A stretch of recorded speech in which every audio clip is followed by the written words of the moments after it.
We zijn vandaag in Cadzandbad bij het circus Bellywien. Wij van KikkerTV mochten achter de schermen een bezoekje nemen.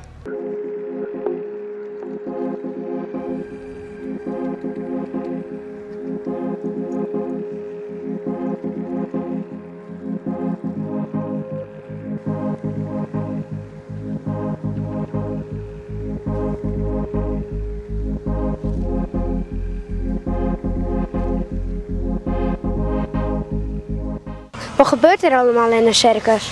Ja, in het circus gebeurt eigenlijk van alles. De dieren verzorgen, spul repareren wat weer kapot is, alles moet opgebouwd worden. De mensen moeten en de dieren moeten weer even proben, maar gaan zeggen we dan. Dat is weer proberen met of ze weer goed lopen, of alles nog in orde is. Alles weer uitproberen dat het goed is. En dan kunnen we pas een show beginnen. Welke leeftijd mag je in het circus werken?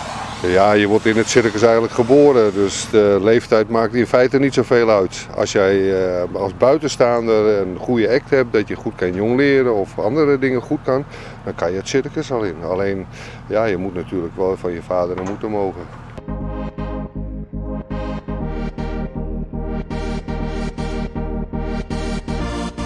Zijn jullie al eens eerder naar het circus geweest? Ja. Zijn er niet, hè? Ook wel. Ja. Wel, hè? Hoe vonden jullie het? Ja. Hoe vinden jullie het rondkijken naar al de dieren? Leuk.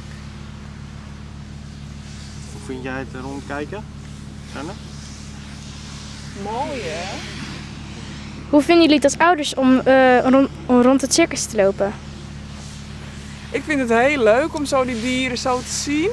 Zodat ze toch vrij staan hier zo en dan daarna het circus ingaan, maar toch ook overdag zo hier rondlopen. Ja, behalve die, hè? Tijgers. Het is goed dat ze achter de tralies zitten, want die zijn toch wel indrukwekkend, hoor, met die grote kop.